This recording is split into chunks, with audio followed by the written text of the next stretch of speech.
안녕하세요. 소중한 청취자 여러분. 오늘 이 시간 여러분과 함께 나누고 싶은 이야기가 있습니다. 아마도 많은 분들이 한 번쯤은 마음 깊은 곳에서 품어보셨을 질문이 아닐까 싶습니다. 목사님이 하라는 대로 하는 게 믿음 아닌가요? 하나님의 종을 대적하면 저주받는다는 말, 진짜예요? 성경은 목회자를 따르라 했는데 왜 그들을 비판하면 안 된다라고 하나요? 이런 질문을 하는 순간 우리는 어딘가 불편함을 느낍니다. 마치 믿음이 부족한 사람이 된 것처럼 혹은 하나님을 의심하는 사람이 된 것처럼 말입니다. 하지만 정말 그럴까요? 지난 몇 년간 한국 교회를 뒤흔든 사건들을 생각해 보십시오. 대형 교회 목사들의 성추행 사건, 교회 재정 유용, 그리고 무엇보다 코로나19 상황에서 드러난 일부 교회의 무책임한 행동들, 이런 일들을 보면서 많은 성도들이 혼란스러워 했습니다. 과연 누구를 믿어야 하는가? 목회자의 말씀이라면 무조건 따라야 하는가? 비판적 사고는 정말 불신앙인가? 저는 오늘 여러분과 함께 이 복잡하고도 민감한 주제를 차근차근 풀어가고자 합니다. 교회 안에서 일어나는 권위의 문제, 그리고 우리가 어떻게 건강한 분별력을 가질 수 있는지에 대해 함께 생각해 보겠습니다. 이 여행은 쉽지 않을 것입니다. 때로는 불편한 진실과 마주해야 할 수도 있고, 때로는 우리가 당연하게 여겨왔던 것들을 다시 생각해 봐야 할 수도 있습니다. 하지만 저는 믿습니다. 진리는 우리를 자유하게 한다는 예수님의 말씀을 말입니다. 제1장, 권위란 무엇인가? 철학적 성찰. 권위란 무엇일까요? 이 질문에 대답하기 위해 우리는 먼저 인류 역사를 되돌아봐야 합니다. 인간 사회가 형성되면서부터 권위의 문제는 항상 존재해 왔습니다. 고대 그리스의 철학자 플라톤은 국가라는 책에서 이상적인 통치자에 대해 논했습니다. 그는 철인왕이라는 개념을 제시했는데 지혜와 덕을 겸비한 사람이 통치해야 한다는 것이었습니다. 하지만 플라톤조차도 인간의 한계를 인정했습니다. 완벽한 통치자는 존재하지 않는다는 것을 말입니다. 수천 년이 지난 후 독일의 사회학자 막스 베버는 권위를 좀 더 체계적으로 분석했습니다. 그는 권위를 세 가지로 분류했습니다. 첫째, 전통적 권위입니다. 우리 조상들이 그렇게 해왔으니까 라는 논리에 기반한 권위입니다. 왕조 사회에서 왕의 권위가 바로 이런 것이었습니다. 둘째, 합법적 권위입니다. 법과 제도에 기반한 권위입니다.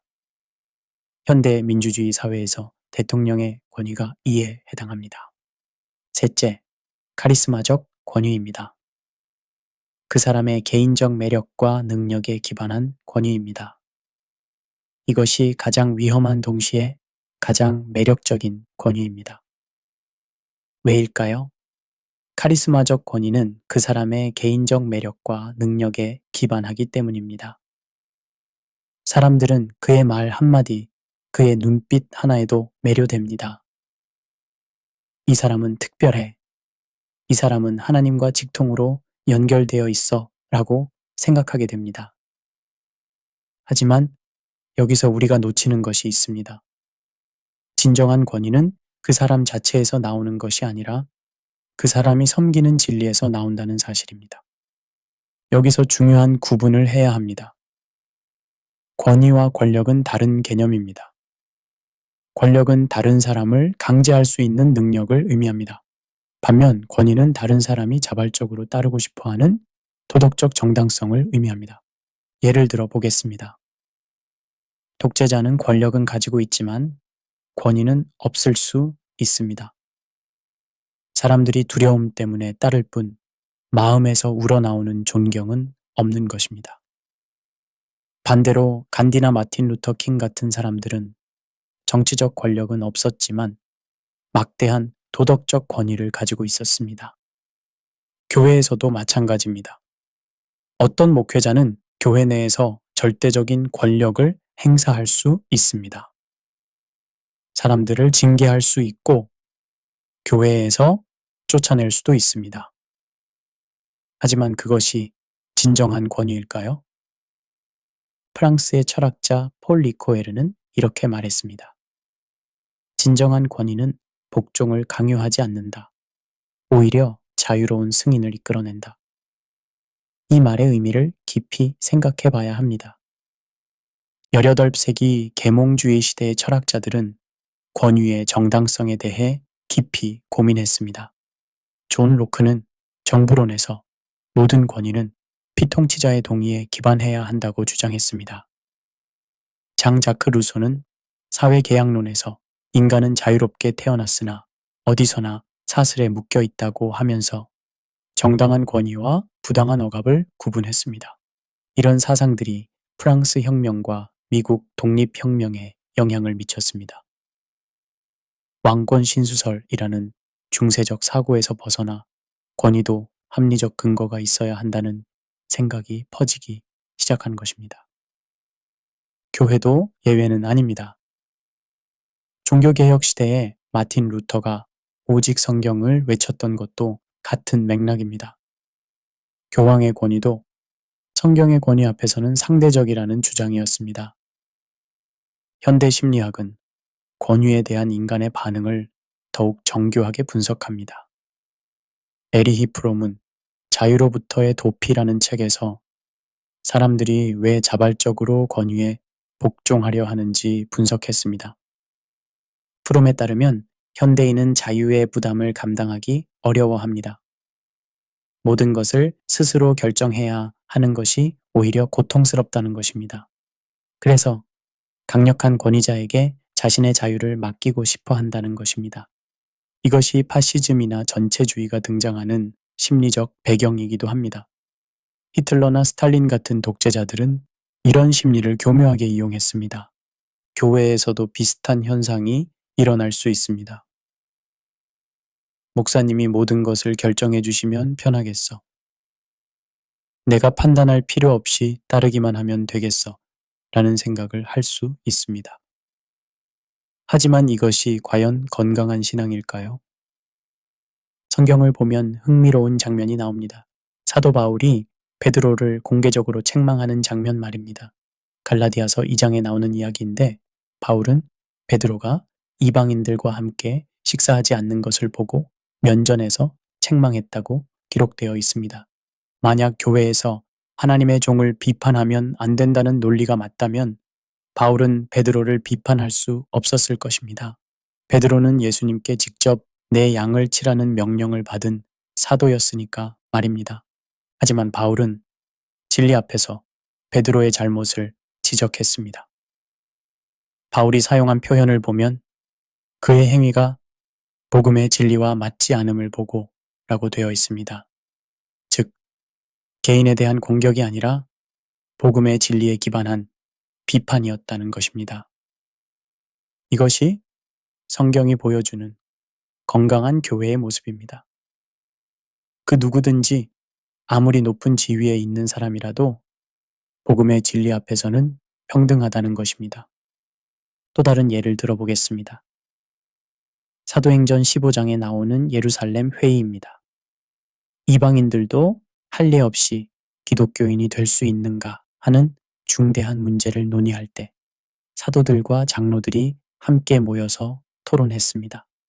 여기서 주목할 점은 한 사람의 독단이 아니라 공동체의 지혜가 모였다는 것입니다.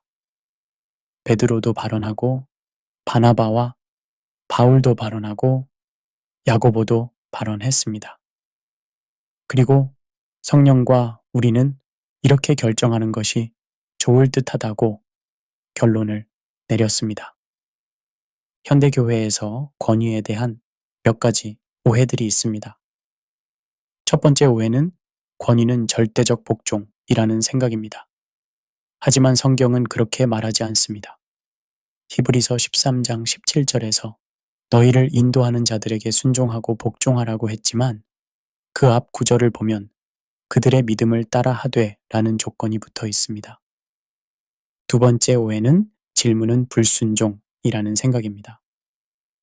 하지만 성경의 베로야 사람들은 바울의 설교도 성경으로 검증했고 바울은 그들을 칭찬했습니다. 세 번째 오해는 목회자는 무오류라는 생각입니다. 하지만 성경은 의인은 없나니 하나도 없다고 분명히 말합니다. 목회자도 죄인이고 실수할 수 있는 사람입니다. 제2장 역사 속 권위 남용의 그림자들.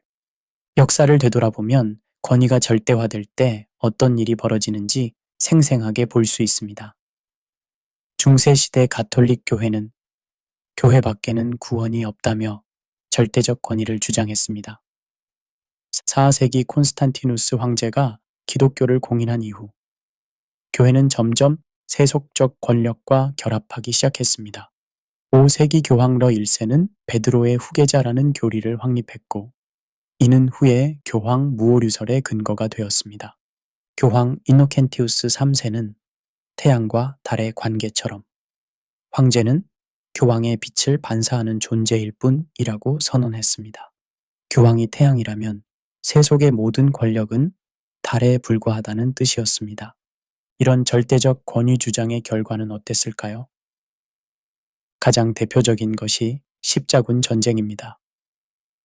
1915년 교황 우르바누스 2세는 하나님이 원하신다 라는 구호 아래 십자군 전쟁을 선포했습니다.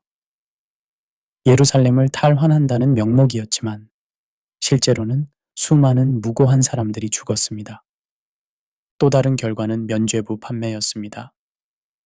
교황 레오 10세는 성 베드로 대성당 건축비를 마련하기 위해 면죄부를 판매했습니다. 동전이 괴짝에 떨어지는 소리와 함께 영혼이 연옥에서 나온다. 는 요한 테첼의 선전은 당시 권위남용의 극치를 보여줍니다. 성직 매매도 심각했습니다. 교황직을 포함한 모든 성직이 돈으로 거래되었습니다.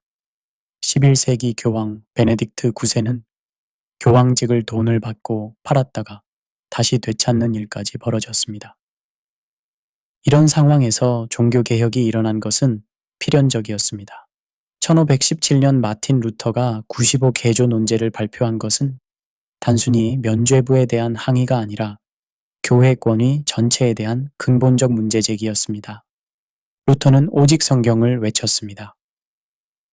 교황의 권위도 성경의 권위 앞에서는 상대적이라는 주장이었습니다. 1521년 보름스 제국의회에서 루터는 이렇게 말했습니다.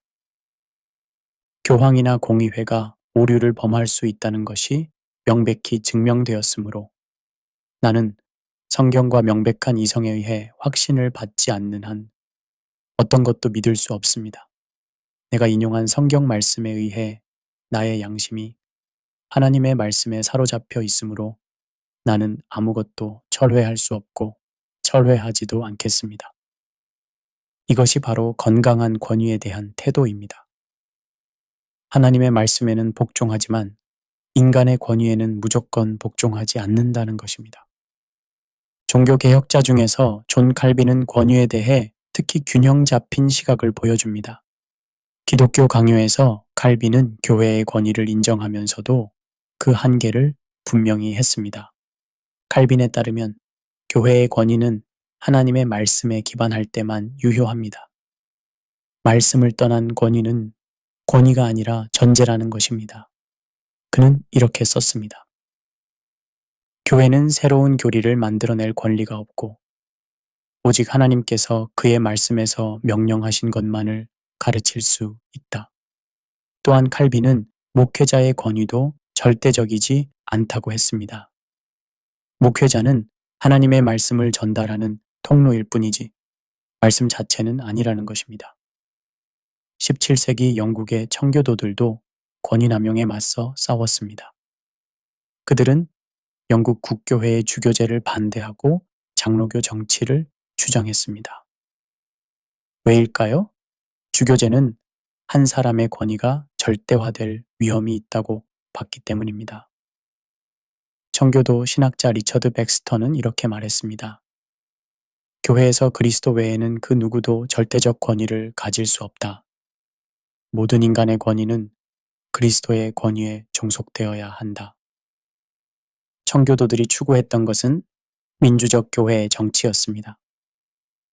회중들이 목회자를 선택할 권리가 있고 목회자의 잘못을 견제할 수 있는 시스템을 만들려고 했습니다. 이런 일이 과거에만 일어났을까요? 아닙니다.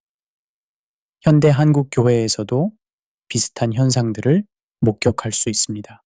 한국 교회의 권위주의적 문화는 여러 요인이 복합적으로 작용한 결과입니다. 유교적 문화의 영향, 일제강점기의 억압적 경험, 군사정권 시대의 권위주의적 사회 분위기 등이 모두 영향을 미쳤습니다. 1960년대부터 시작된 한국교회의 급속한 성장 과정에서 목회자 개인의 카리스마가 과도하게 부각되었습니다. 부흥사라는 독특한 문화가 생겨났고 이들의 설교력과 기적 행하는 능력이 신격화되기 시작했습니다. 어떤 목회자는 하나님이 내게 직접 말씀하셨다며 검증 불가능한 계시를 주장합니다. 또 어떤 목회자는 나를 비판하는 것은 하나님을 비판하는 것이라며 모든 비판을 원천 봉쇄합니다. 정명석이라는 사람을 기억하십니까? JMS, Jesus Morning Star 라는 단체를 이끌었던 그는 자신을 메시아라고 주장하며 수많은 여성들을 성폭행했습니다. 정명석의 권위 구조를 분석해 보면 다음과 같은 특징들이 있습니다. 첫째, 자신만이 하나님의 특별한 계시를 받는다고 주장했습니다. 다른 사람들은 그를 통해서만 하나님을 만날 수 있다고 가르쳤습니다. 둘째, 모든 비판을 사탄의 역사로 규정했습니다. 그에 대한 의심이나 질문 자체를 죄악시했습니다. 셋째, 신도들을 외부 세계로부터 고립시켰습니다. 가족이나 친구들과의 관계를 끊게 하고 오직 그의 말만 듣도록 했습니다. 넷째, 점진적으로 요구 수준을 높였습니다. 처음에는 단순한 순종을 요구하다가 점점 더 큰 희생을 요구했습니다. 그런데 그의 추종자들은 끝까지 그를 믿었습니다. 왜일까요? 그들에게는 비판적 사고가 허용되지 않았기 때문입니다. 이재록도 마찬가지입니다. 만민중앙교회에서 그는 절대적 권위를 행사하며 수많은 성범죄를 저질렀습니다. 그는 자신을 하나님의 종 또는 이 시대의 사도라고 칭했고 신도들에게 절대적 순종을 요구했습니다. 이재록의 경우 더욱 교묘했습니다. 그는 성경을 인용하면서도 자신만의 독특한 해석을 덧붙였습니다. 권능, 표적, 기적 등의 용어를 자주 사용하며 자신의 초자연적 능력을 강조했습니다. 대형 교회의 문제는 언론에 보도되기라도 하지만 더 심각한 것은 소형 교회나 개척 교회에서 일어나는 은밀한 권위주의입니다. 어떤 개척 교회 목사는 20명도 안 되는 교인들에게 절대적 권위를 행사합니다. 나는 이 교회의 설립자이고 하나님께서 특별히 부르신 사람이다 라며 모든 결정을 독단적으로 내립니다. 교인들의 직업 선택, 결혼 상대, 심지어 자녀 교육 방법까지 간섭하는 경우도 있습니다. 목사님의 허락 없이는 아무것도 결정하지 마세요 라고 말하면서 교인들의 삶을 통제합니다. 한국의 성령운동계 교회들에서는 또 다른 형태의 권위 문제가 나타납니다. 예언, 환상, 방언통역 등의 영적 현상을 앞세워 권위를 정당화하는 경우가 많습니다. 하나님께서 환상으로 보여주셨다. 예언으로 받았다는 식으로 자신의 결정을 절대화합니다. 이런 주장은 검증이 불가능하기 때문에 더욱 위험합니다. 실제로 어떤 목회자는 하나님께서 A형 간염에 걸린 사람은 모두 치유된다고 예언하셨다. 며 환자들에게 치료를 중단하도록 했습니다. 그 결과 몇 명의 환자가 심각한 상태에 빠지기도 했습니다. 또 다른 목회자는 하나님께서 이 땅을 사라고 하셨다며 교인들에게 헌금을 강요했습니다. 나중에 밝혀진 바로는 그 땅은 목사 개인 명의로 등기되어 있었습니다. 이런 문제는 한국만의 현상이 아닙니다.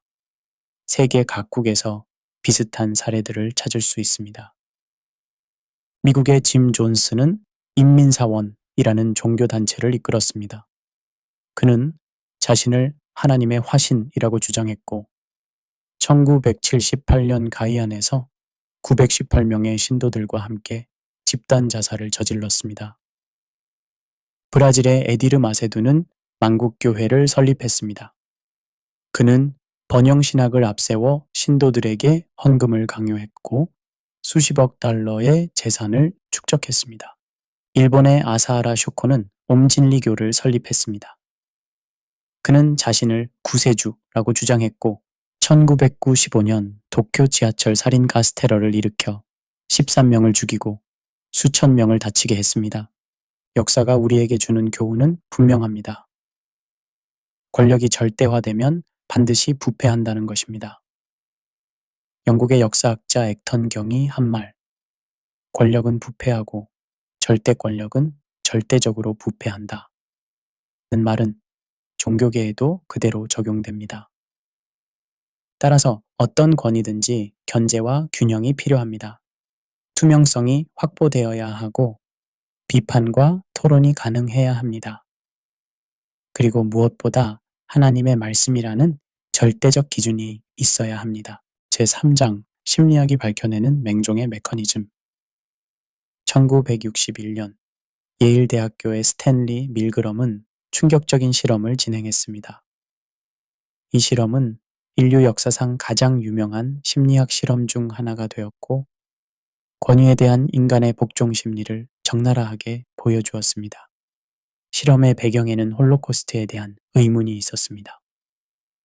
어떻게 평범한 독일인들이 나치의 명령에 따라 그런 끔찍한 일을 저질 수 있었을까? 밀그럼은 이 질문에 답하고 싶었습니다. 실험은 이렇게 진행되었습니다. 일반인들에게 학습과 기억에 대한 연구라고 속이고 참가자를 모집했습니다. 참가자들은 선생 역할을 맡았고 다른 방에 있는 학생에게 문제를 내고 틀리면 전기 충격을 가하도록 지시받았습니다. 물론 실제로는 전기 충격이 가해지지 않았고 학생 역할은 실험에 미리 동참한 배우였습니다. 하지만 참가자들은 이 사실을 몰랐습니다. 전기 충격 장치는 15볼트부터 450볼트까지 30단계로 나뉘어 있었습니다. 300볼트를 넘어가면 학생은 벽을 두드리며 고통을 호소했고 330볼트 이후로는 아예 반응을 보이지 않았습니다. 결과는 어땠을까요? 놀랍게도 65%의 사람들이 치명적인 수준인 450볼트까지 전압을 올렸습니다. 비록 가짜 실험이었지만 권위자의 지시라면 사람들은 양심에 반하는 행동도 할 수 있다는 것이 입증되었습니다. 더욱 놀라운 것은 참가자들의 반응이었습니다. 많은 사람들이 이건 잘못된 것 같다. 그만두고 싶다고 말했지만 실험자가 실험을 계속해야 합니다. 라고 말하면 결국 순종했습니다. 밀그럼은 여러 가지 변형 실험도 진행했습니다. 그 결과 복종률에 영향을 미치는 요인들을 발견할 수 있었습니다. 첫째, 권위자의 물리적 거리가 중요했습니다. 실험자가 바로 옆에 있을 때는 복종률이 높았지만 전화로 지시할 때는 복종률이 급격히 떨어졌습니다. 둘째, 피해자의 물리적 거리도 중요했습니다. 피해자가 다른 방에 있을 때는 복종률이 높았지만 같은 방에 있거나 직접 접촉해야 할 때는 복종률이 떨어졌습니다.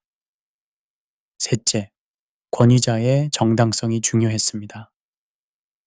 예일대학교라는 권위 있는 기관에서 실험할 때는 복종률이 높았지만 허름한 사무실에서 할 때는 복종률이 떨어졌습니다.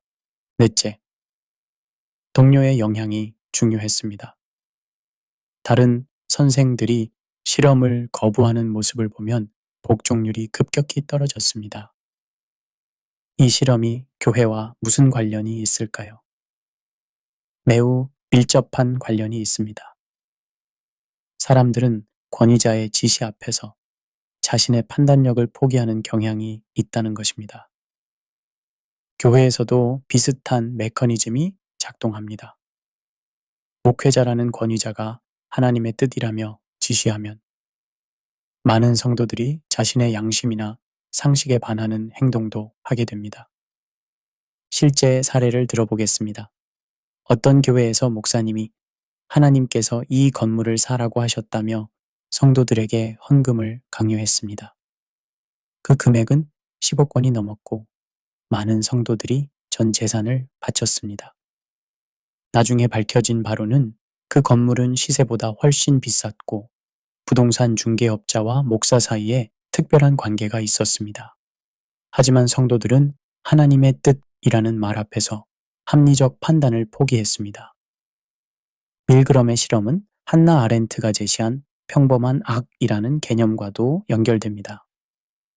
아렌트는 나치 전범 아돌프 아이히만의 재판을 참관하고 놀라운 사실을 발견했습니다. 아이히만은 악마 같은 괴물이 아니라 지극히 평범한 관료였습니다. 그는 단지 명령에 따랐을 뿐이라고 주장했습니다. 자신이 저지른 일의 도덕적 의미를 제대로 이해하지 못했습니다. 아렌트는 이를 사고의 무능력이라고 불렀습니다. 자신의 행동에 대해 비판적으로 사고할 능력을 상실한 상태라는 뜻입니다. 교회에서도 이런 현상이 일어날 수 있습니다. 목사님이 시키니까, 하나님의 뜻이니까 라는 이유로 자신의 행동에 대한 책임감을 포기하는 것입니다. 런 페스팅거가 제시한 인지부조화 이론도 흥미롭습니다. 사람들은 자신의 믿음과 현실이 충돌할 때 현실을 부정하고 믿음을 고수하려는 경향이 있다는 것입니다. 페스팅거는 실제로 UFO를 믿는 종교 집단을 연구했습니다. 그들은 특정 날짜에 UFO가 와서 자신들을 구원해 줄 것이라고 믿었습니다. 하지만 그날이 지나도 UFO는 오지 않았습니다. 그러면 그들은 믿음을 포기했을까요? 그 반대였습니다. 그들은 우리의 믿음이 지구를 구원했다. 날짜 계산에 오류가 있었을 뿐이다라며 더욱 강력하게 믿음을 확신했습니다. 교회에서도 마찬가지입니다. 이 목사님은 하나님의 종이야 라고 믿고 있는데 그 목사가 잘못된 행동을 하면 어떻게 될까요? 현실을 받아들이기보다는 이것도 하나님의 뜻이겠지. 우리가 이해할 수 없는 깊은 뜻이 있겠지 라고 합리화하게 됩니다. 실제로 정명석 사건에서도 이런 현상이 나타났습니다. 그의 성범죄가 언론에 보도된 후에도 많은 신도들이 언론의 조작이다, 사탄의 역사다 라며 그를 변호했습니다. 카리스마적 리더들은 어떻게 사람들을 매혹시킬까요? 사회심리학자들이 발견한 몇 가지 메커니즘이 있습니다. 첫째, 이상화입니다. 추종자들은 리더를 완벽한 존재로 이상화합니다. 리더의 단점은 보지 않거나 장점으로 해석합니다. 둘째, 투사입니다. 추종자들은 자신의 소망이나 환상을 리더에게 투사합니다. 리더가 자신들의 모든 문제를 해결해 줄 것이라고 믿습니다. 셋째, 동일시입니다. 추종자들은 리더와 자신을 동일시합니다. 리더의 성공이 곧 자신의 성공이라고 느낍니다. 그리고 넷째, 의존입니다. 추종자들은 리더에게 점점 더 의존하게 됩니다. 리더 없이는 아무것도 할 수 없다고 느낍니다. 제4장, 성경이 제시하는 건전한 권위 질서. 구약 성경을 보면 권위에 대한 깊은 통찰이 담겨 있습니다. 특히 사무엘상에 나오는 사무엘과 사울의 이야기는 매우 교훈적입니다. 사무엘상 8장을 보면 이스라엘 백성들이 사무엘에게 와서 우리에게 왕을 세워 우리를 다스리게 하소서라고 요청합니다. 왜였을까요? 당신은 늙었고 당신의 아들들은 당신의 길로 행하지 아니하니 라고 했습니다. 흥미로운 것은 사무엘의 반응입니다. 그는 이 요청을 악하게 여겼다고 되어 있습니다. 왜일까요? 사무엘은 하나님께서 이스라엘의 진정한 왕이라는 것을 알고 있었기 때문입니다. 하나님께서는 사무엘에게 이렇게 말씀하셨습니다. 백성이 내게 한 말을 다 들으라. 이는 그들이 너를 버림이 아니요 나를 버려 자기들의 왕이 되지 못하게 함이니라. 사무엘상 8장 7절. 하지만 하나님께서는 백성들의 요청을 허락하셨습니다. 대신 왕의 제도에 대해 경고하셨습니다. 왕이 백성들의 아들들을 데려다가 군인으로 만들고 딸들을 데려다가 향료 만드는 자와 요리하는 자로 삼을 것이라고 하셨습니다. 그리고 백성들의 재산을 빼앗아 자신의 신하들에게 줄 것이라고 하셨습니다. 그럼에도 불구하고 백성들은 아니로소이다.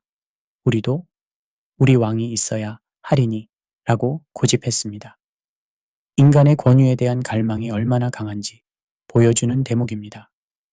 하나님께서는 사울을 왕으로 세우셨습니다. 사무엘상 10장을 보면 사무엘이 사울에게 기름을 부으며 여호와께서 내게 기름을 부어 그의 기업의 지도자로 삼으셨다고 선언합니다. 사울은 처음에는 겸손했습니다. 사무엘상 9장을 보면 사울이 나는 이스라엘 지파의 가장 작은 베냐민 사람이 아니며 내 가족은 베냐민 지파 모든 가족 중에 가장 미약하지 아니하니이까 라고 말합니다. 하지만 권력을 갖게 되면서 사울은 변했습니다. 사무엘상 13장에서 사울은 제사장의 역할을 침범합니다. 사무엘이 오기를 기다리지 못하고 스스로 번제를 드린 것입니다. 사무엘이 와서 왜 그런 일을 했느냐고 묻자 사울은 변명합니다. 백성은 내게서 흩어지고 당신은 정한 날에 오지 아니하고 블레셋 사람은 믹마스에 모였음을 내가 보았으므로 라고 합니다. 사무엘의 대답은 단호했습니다. 왕이 망령되이 행하였도다. 왕의 하나님 여호와께서 왕에게 명령하신 명령을 지키지 아니하였도다. 그리하였더라면 여호와께서 이스라엘 위에 왕의 나라를 영원히 세우셨을 것이거늘. 사무엘상 13장 13절. 사무엘상 15장은 더욱 극적입니다. 하나님께서 사울에게 아말렉을 진멸하라고 명령하셨는데 사울은 아각 왕과 좋은 양과 소는 남겨둡니다. 사무엘이 이를 추궁하자 사울은 또 변명합니다. 백성이 양과 소의 가장 좋은 것을 아껴두었다가 길갈에서 왕의 하나님 여호와께 제사하려 하였고 나머지는 우리가 진멸하였나이다. 사무엘상 15장 15절. 하지만 사무엘의 대답은 역사상 가장 유명한 구절 중 하나입니다.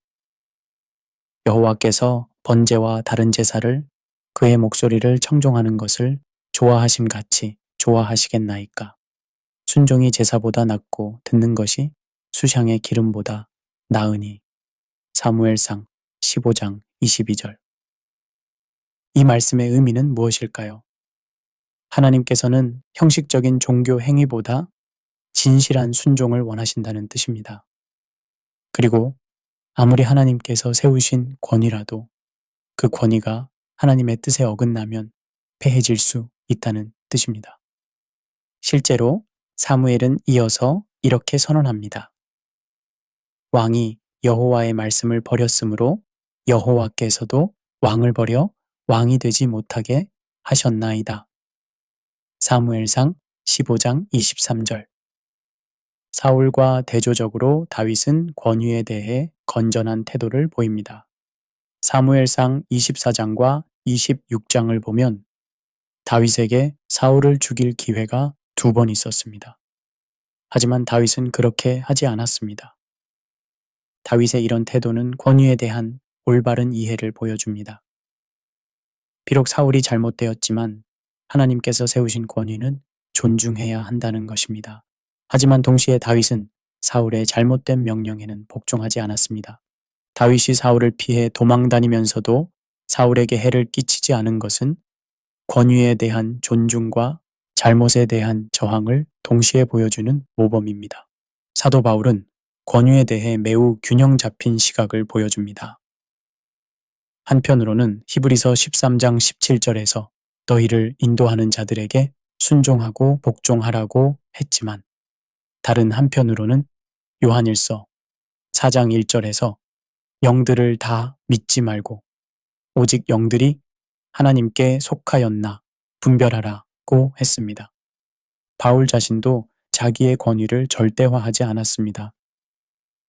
고린도전서 4장 16절에서 그러므로 내가 너희에게 권하노니 나를 본받는 자가 되라고 했지만, 고린도전서 11장 1절에서는 내가 그리스도를 본받는 자가 된 것 같이 너희는 나를 본받는 자가 되라고 했습니다.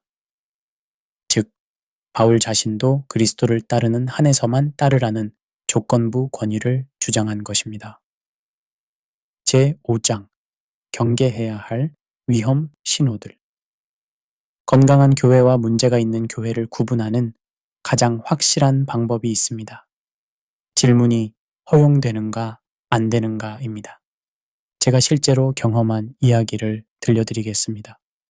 어떤 교회에서 목사님이 하나님께서 우리 교회에 새 성전을 지으라고 명령하셨다고 발표했습니다.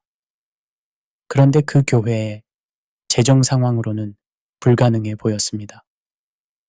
한 장로님이 당회에서 구체적인 재정 계획은 어떻게 되는지 질문했습니다.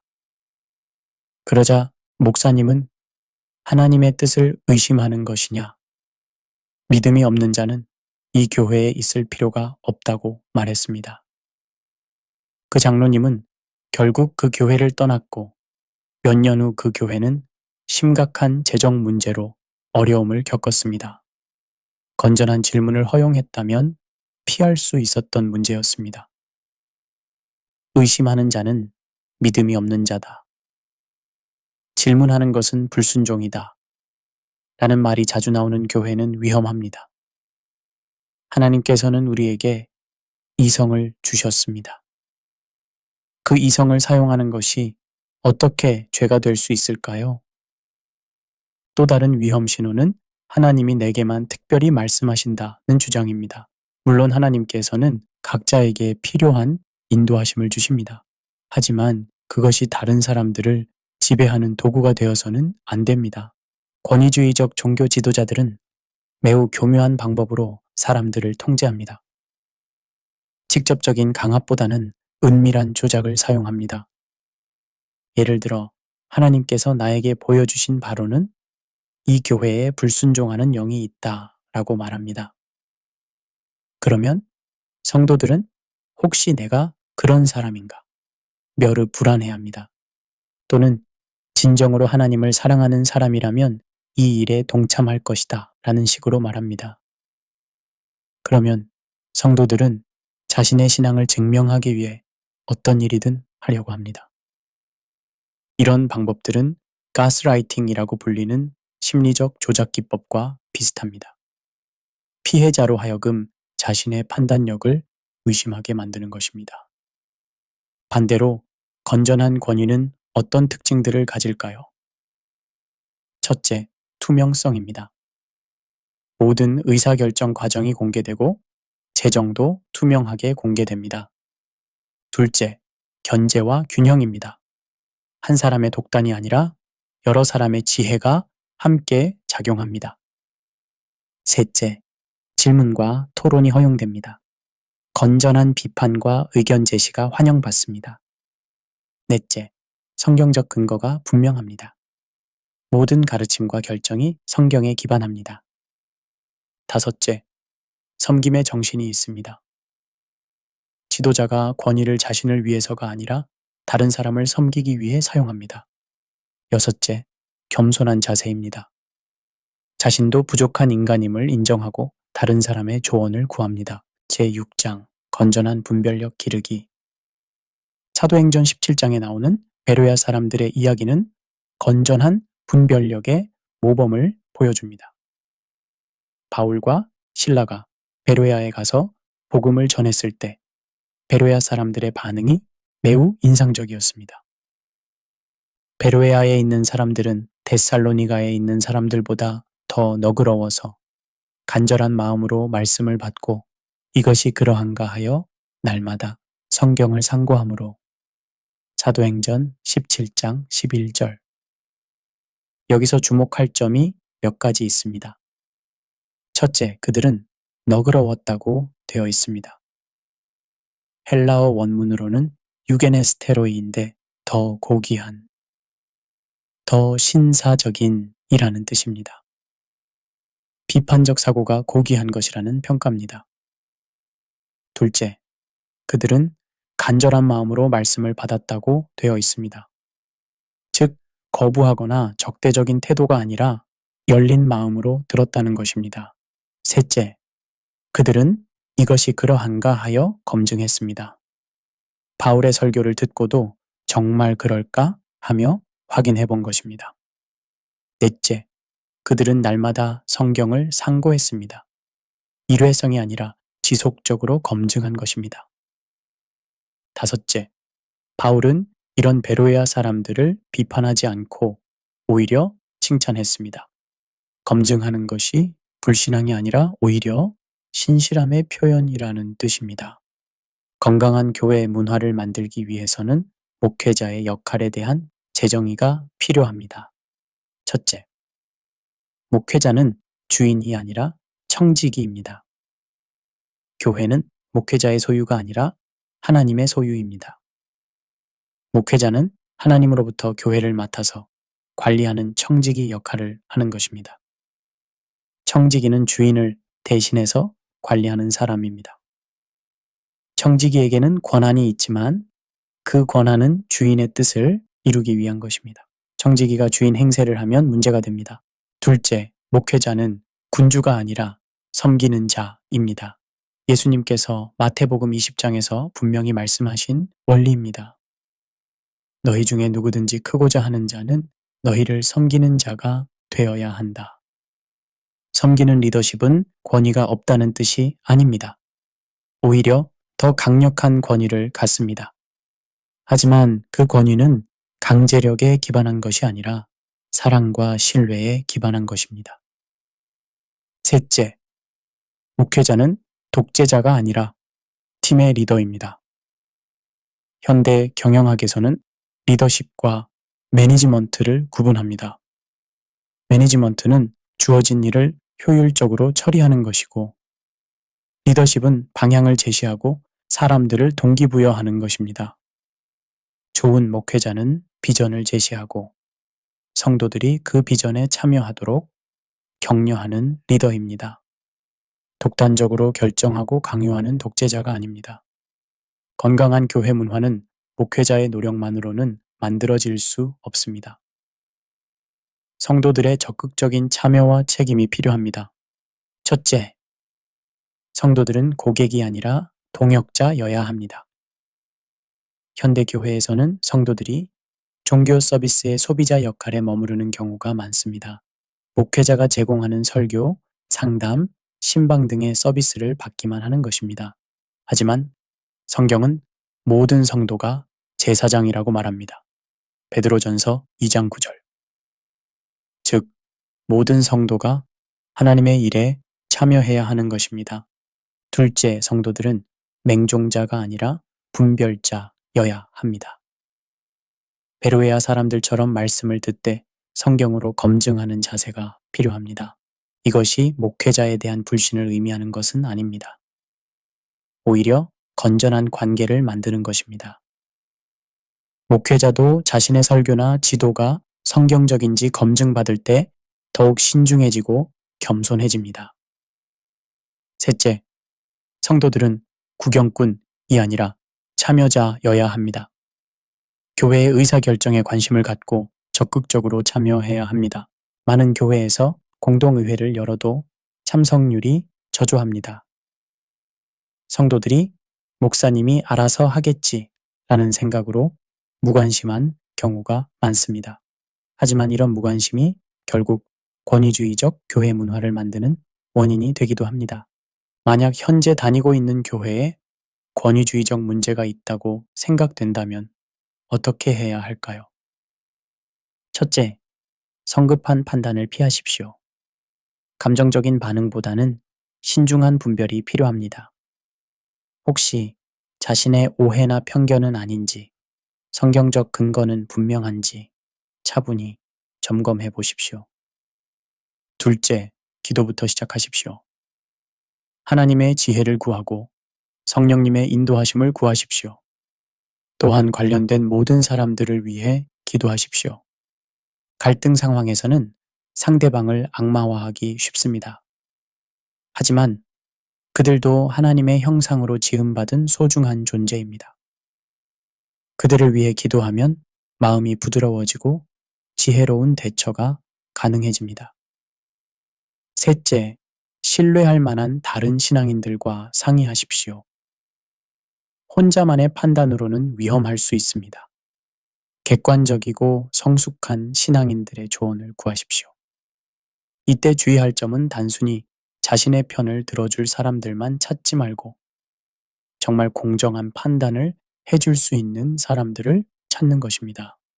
넷째, 적절한 절차를 통해 문제를 제기하십시오. 감정적 대응보다는 체계적 접근이 필요합니다. 교회에 정해진 절차가 있다면 그것을 따르고 없다면 마태복음 18장의 원리를 따르십시오. 다섯째, 인내를 갖고 기다리십시오. 문제 해결에는 시간이 걸립니다. 성급하게 결과를 요구하지 말고 하나님의 때를 기다리는 인내가 필요합니다. 여섯째, 최후의 수단으로 교회를 떠나는 것도 고려할 수 있습니다. 하지만 이것은 정말 마지막 방법이어야 합니다. 모든 노력을 다한 후에도 개선의 여지가 없고 계속 머물러 있는 것이 자신과 가족의 신앙에 해가 된다고 판단될 때만 선택해야 합니다. 만약 교회를 옮겨야 하는 상황이 된다면 어떤 기준으로 새 교회를 선택해야 할까요? 첫째, 성경 중심적인지 확인하십시오. 설교가 성경에 기반하고 있는지, 교회의 모든 활동이 성경적 원리에 따라 이루어지는지 살펴보십시오. 둘째, 투명성이 있는지 확인하십시오. 재정이 공개되는지, 의사결정 과정이 투명한지, 질문과 토론이 허용되는지 확인하십시오. 셋째, 건전한 리더십이 있는지 확인하십시오. 목회자가 겸손하고 섬기는 자세를 갖고 있는지, 독단적이지 않은지, 견제와 균형의 시스템이 있는지 확인하십시오. 넷째, 건전한 공동체 문화가 있는지 확인하십시오. 성도들 간의 사랑과 배려가 있는지, 다양성이 존중되는지, 건전한 비판과 토론이 가능한지 확인하십시오. 다섯째, 사회적 책임을 다하는지 확인하십시오. 교회가 지역사회를 섬기는지, 사회 문제에 관심을 갖는지, 정의와 공의를 추구하는지 확인하십시오. 제7장, 건전한 권위에 대한 존중. 지금까지 권위의 남용에 대해 많이 이야기했지만 권위 자체를 부정해서는 안 됩니다. 하나님께서는 질서의 하나님이십니다. 적절한 권위는 하나님께서 주신 선물입니다. 로마서 13장 1절과 2절을 보면 각 사람은 위에 있는 권세들에게 복종하라. 권세는 하나님으로부터 나지 않음이 없나니 모든 권세는 다 하나님께서 정하신 바라. 그러므로 권세를 거스르는 자는 하나님의 명을 거스름이니 거스르는 자들은 심판을 자취하리라 고 되어 있습니다. 물론 이 말씀이 모든 권위에 무조건 복종하라는 뜻은 아닙니다. 사도행전 5장 29절에서 베드로는 사람보다 하나님께 순종하는 것이 마땅하니라 고 분명히 말했습니다. 즉, 권위에 대한 순종은 하나님의 뜻에 부합할 때만 유효하다는 것입니다. 하나님의 뜻에 어긋나는 권위에는 순종할 수 없습니다. 목회자들도 하나님의 부르심을 받은 귀한 사역자들입니다. 그들의 수고와 헌신을 존중해야 합니다. 데살로니가전서 5장 12절과 13절에서는 형제들아 우리가 너희에게 구하노니 너희 가운데서 수고하고 주 안에서 너희를 다스리며 권하는 자들을 너희가 알고 사랑 안에서 그들의 역사로 말미암아 가장 귀히 여기며 너희끼리 화목하라고 했습니다. 대부분의 목회자들은 진심으로 하나님을 사랑하고 성도들을 섬기려고 노력하는 사람들입니다. 물론 일부 문제가 있는 목회자들도 있지만 그들 때문에 모든 목회자를 의심하거나 비판해서는 안 됩니다. 목회자의 삶은 결코 쉽지 않습니다. 영적인 부담감, 경제적 어려움, 성도들의 다양한 요구와 기대, 비판과 오해 등을 감당해야 합니다. 이런 어려움 속에서도 묵묵히 사명을 감당하는 목회자들에게 감사와 격려를 아끼지 말아야 합니다. 하지만 목회자에 대한 존중이 맹목적 복종을 의미하는 것은 아닙니다. 때로는 사랑 안에서 진실을 말해야 할 때도 있습니다. 또한 우리는 글로벌 시대에 살고 있습니다. 다양한 문화와 가치관이 충돌하는 시대입니다.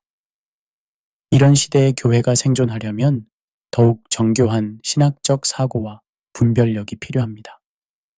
과거에는 우리만이 진리를 가지고 있다고 주장하기 쉬웠습니다. 다른 종교나 문화와 접촉할 기회가 제한적이었기 때문입니다. 하지만 이제는 그런 배타적 주장이 설득력을 잃고 있습니다. 이것이 기독교의 유일성을 포기하라는 뜻은 아닙니다. 여전히 예수 그리스도만이 유일한 구원의 길이라는 믿음은 유지해야 합니다. 하지만 그 믿음을 표현하는 방식은 더욱 겸손하고 지혜로워야 합니다. 세계 각국의 건전한 교회들과 교류하면서 우리만의 독특한 문제점들을 객관적으로 바라볼 수 있어야 합니다. 그렇다면 우리가 희망을 가질 수 있는 근거는 무엇일까요? 첫째, 하나님의 신실하심입니다. 하나님께서는 교회를 사랑하시고 교회를 통해 당신의 뜻을 이루실 것입니다. 교회에 문제가 있어도 하나님께서는 포기하지 않으십니다. 구약시대에 이스라엘이 타락했을 때도 하나님께서는 계속해서 선지자들을 보내셨습니다. 신약시대에도 마찬가지입니다. 교회가 길을 잃을 때마다 하나님께서는 개혁자들을 일으키셨습니다. 둘째, 예수님의 약속입니다. 마태복음 16장 18절에서 예수님은 내가 내 교회를 세우리니 음부의 권세가 이기지 못하리라고 하셨습니다. 교회는 예수님께서 세우신 것이고 그분께서 지키실 것입니다. 셋째, 성령님의 역사입니다. 성령님께서는 교회 안에서 지속적으로 역사하고 계십니다. 때로는 조용히, 때로는 강력하게 교회를 새롭게 하십니다. 넷째, 역사의 증언입니다. 지난 2000년 동안 교회는 수많은 위기를 극복해 왔습니다. 로마의 박해, 중세의 부패, 계몽주의의 도전, 공산주의의 탄압 등을 모두 견뎌냈습니다. 다섯째, 현재의 희망적 움직임들입니다. 전 세계적으로 건전한 교회, 갱신운동들이 일어나고 있습니다. 젊은 목회자들 사이에서 겸손하고 섬기는 리더십에 대한 관심이 높아지고 있습니다. 이 모든 이야기를 마무리하면서 개인적인 성찰과 다짐을 나누고 싶습니다. 우리 각자는 어떤 입장에 있든지 이 문제와 무관하지 않습니다. 목회자라면 혹시 자신이 권위를 남용하고 있지는 않은지 솔직하게 돌아봐야 합니다. 평신도라면 혹시 자신이 건전한 분별력을 잃고 맹목적으로 따르고 있지는 않은지 점검해 봐야 합니다. 또한 우리는 이 문제를 단순히 남의 일로 치부해서는 안 됩니다. 권위에 대한 유혹은 누구에게나 있습니다. 조금이라도 권한을 갖게 되면 그것을 남용하고 싶은 마음이 생깁니다. 따라서 우리에게는 지속적인 자기 성찰과 겸손이 필요합니다. 나는 괜찮다고 생각하는 순간이 가장 위험한 순간일 수 있습니다. 동시에 우리는 서로를 향해 사랑과 인내를 가져야 합니다.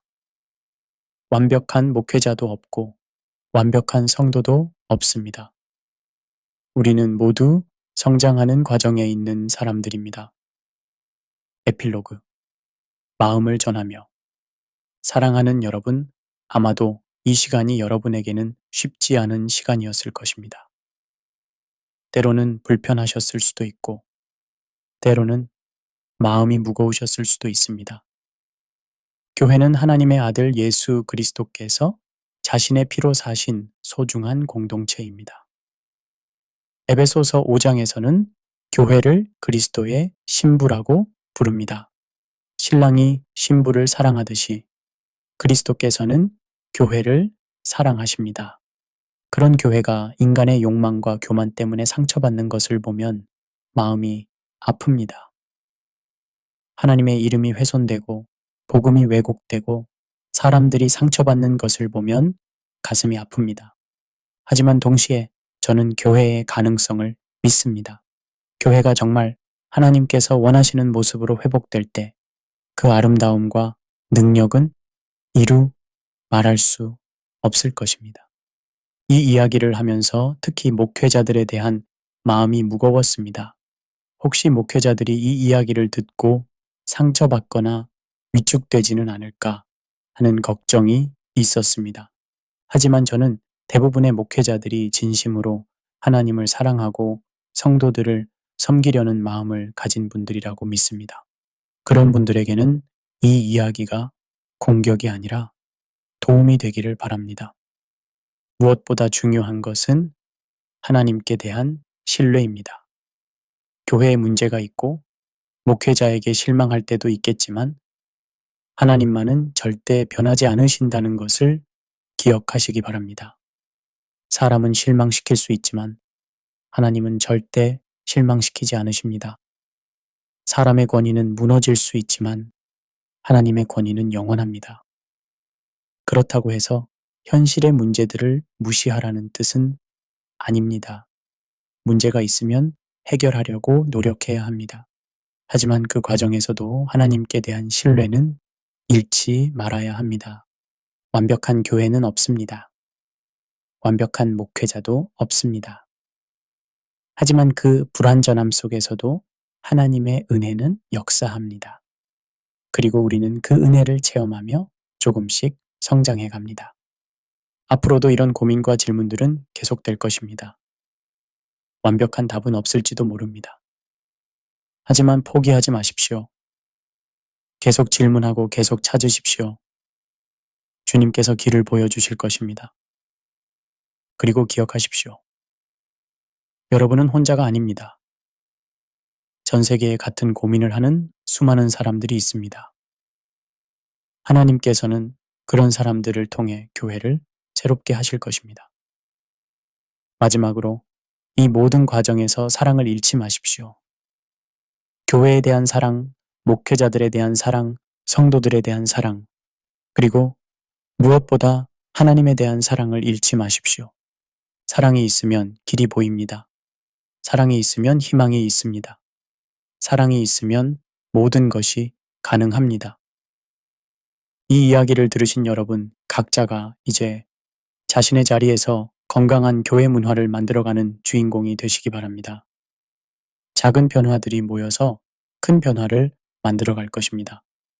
그리고 언젠가 우리가 꿈꾸는 그 아름다운 교회의 모습을 보게 될 날이 올 것입니다.